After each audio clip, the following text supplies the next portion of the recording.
Mesurer les inégalités. Alors, c'est pas ce qu'il y a de plus intuitif pour les élèves en terminale, et c'est plutôt compréhensible parce qu'il va falloir qu'on travaille avec des quantiles. Et des quantiles, il en existe plusieurs, alors notamment les déciles, c'est ceux qu'on va utiliser le plus. On crée des tranches de 10%, on sépare la population en tranches de 10%, donc ça en fait 10. Euh, les centiles, c'est avec des tranches de 1%, les quintiles avec des tranches de 20%, les quartiles avec des tranches de 25%. Et donc, si on crée des groupes d'individus qui représentent 10% de la population et qu'on les classe, on va dire des moins riches vers les plus riches, il va bien y avoir 9 frontières qui vont délimiter ces groupes. C'est ce qu'on va appeler les déciles. Alors, quelle phase on fait, par exemple, avec le décile numéro 1? Alors, vous ne prenez pas la tête, hein, vous gardez le même modèle de phrase. En règle générale, soit on travaille avec des ménages, soit on travaille notamment quand on fait les niveaux de vie avec des unités de consommation, mais vous vous embêtez pas, vous allez simplement parler des plus riches et des moins riches. Et donc, avec ce décile numéro 1, qu'est-ce qu'on peut dire? On va dire que les 10% les moins riches gagnaient au maximum 10 500 euros par an. On a bien les 10% les moins riches qui sont au début, et on regarde ce qui les sépare du dixième qui suit. Ici, c'est 10 500 euros par an. À l'opposé, on va avoir les 10% les plus riches. Et ce qui nous intéresse, en fait, ça va être la frontière entre ces 10% les plus riches et les 90% qui sont avant. Ici, on vous dit, le 9e décile, c'est 37 500 euros par an. Ben, les 10% les plus riches gagnaient au minimum 37 500 euros par an. Avec le premier décile, vous parlez de ce qu'on gagne au maximum. Avec le dernier décile, le décile numéro 9, vous parlez de ce que gagnent au minimum les plus riches. Et souvent, vous verrez, on va diviser ce décile numéro 9 et le décile numéro 1, donc 37 500 divisé par 10 500. Et quelle phrase on fait avec cette donnée, qui va être égale à 3,6? Ben, on peut dire simplement que les 10% les plus riches gagnaient au moins 3,6 fois plus que les 10% les moins riches. J'aurais pu le mettre ici 10%, mais j'ai oublié. Donc, les 10% les plus riches qui sont ici, je divise avec cette frontière-là, gagnaient au moins 3,6 fois plus que les 10% les moins riches qui sont ici, et on a bien la frontière qui est ici. Alors pourquoi le au moins? Simplement parce que parmi les 10% les plus riches, il y en a qui gagnent beaucoup, beaucoup plus, et parmi les 10% les moins riches, il y en a qui gagnent moins. On continue. 3,6, donc on a calculé, c'est ce qui s'appelle le rapport interdécile. Pourquoi un rapport? Un rapport, c'est une division, et on a divisé ce décile 9 par le décile 1. Alors continuons. La médiane.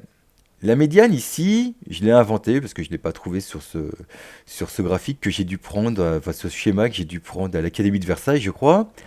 La médiane, on va dire qu'elle est égale à 18 000 euros.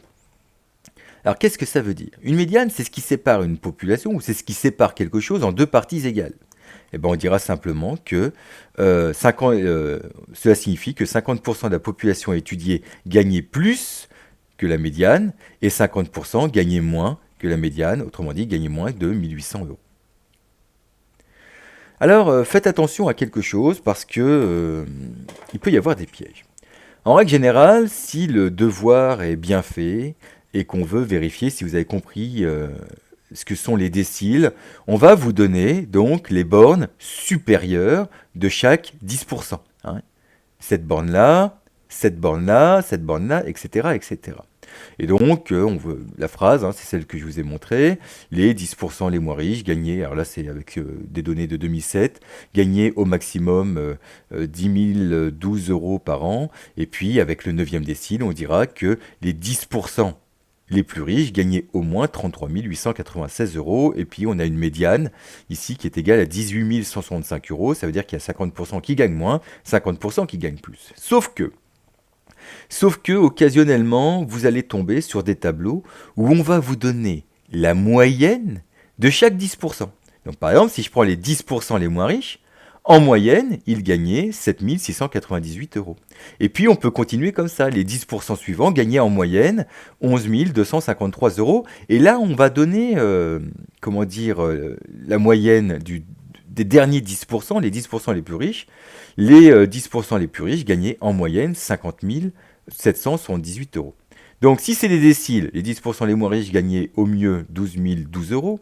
Si ce sont des moyennes, les 10% les moins riches gagnaient en moyenne 7 698 euros. Donc vous regarderez bien les informations du document parce que c'est ça qui va vous donner le sens de la phrase.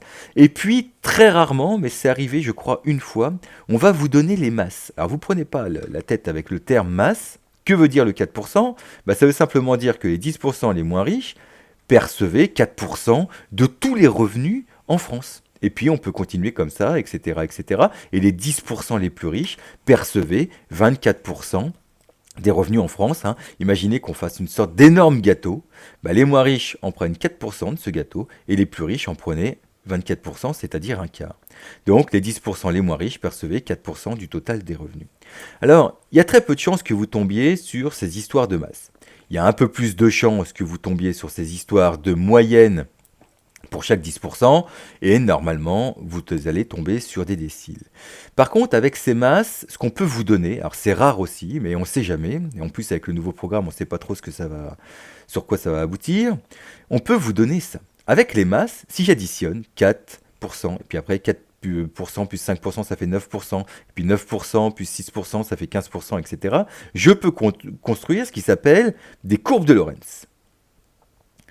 Alors ici, on a la bissectrice qui correspond en fait à une sorte d'égalité parfaite. Il y a 10% de la population qui reçoit 10%, on va dire, des revenus ou qui possède 10% du patrimoine. Et puis, si on arrive à 50%, il y a 50% de la population qui reçoit 50% des revenus ou qui possède 50% du patrimoine.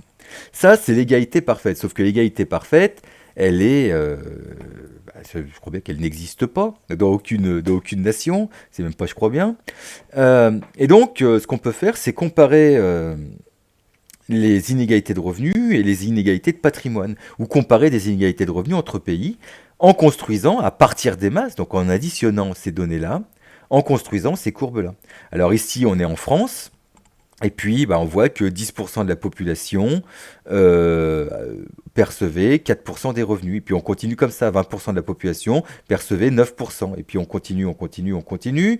Et si j'arrive à 50%, il y avait 50% de la population, les moins riches, qui recevaient 30% des revenus. Et on continue, on continue, on continue. Et puis si on arrive à 90, on s'aperçoit qu'il y avait 90% de la population qui recevait... Donc ça va donner à peu près 76% des revenus, et puis il reste 10%, et ces 10% recevaient bien 24%. On retrouve les données qui sont ici.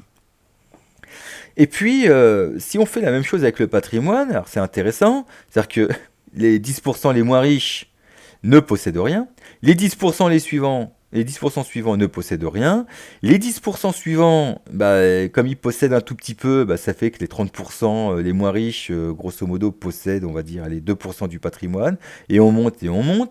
Alors si on arrive aux 50% les moins riches des Français, ils possèdent, on va dire ici, 7% du patrimoine global ou de la richesse, si vous voulez, en France.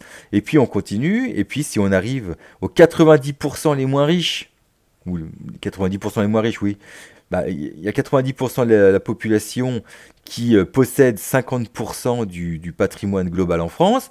Et puis, c'est intéressant cette statistique-là, parce qu'au bout du compte, ça montre que les 10% les plus riches, ceux qui restent, possèdent les 50% restants. Et en conclusion, on voit que les inégalités de patrimoine sont plus importantes que les inégalités de revenus. Mais surtout, ce qu'il faut retenir, parce qu'on ne sait pas si vous allez comparer des pays sur les revenus, ou des pays sur le patrimoine, ou si vous allez comparer le niveau de vie avec le patrimoine, etc., c'est que plus la courbe qui est ici, qui est construite à partir de ce qu'on a appelé les masses, sera coudée, ou éloignée, si vous voulez, de cette bissectrice, plus les inégalités seront fortes.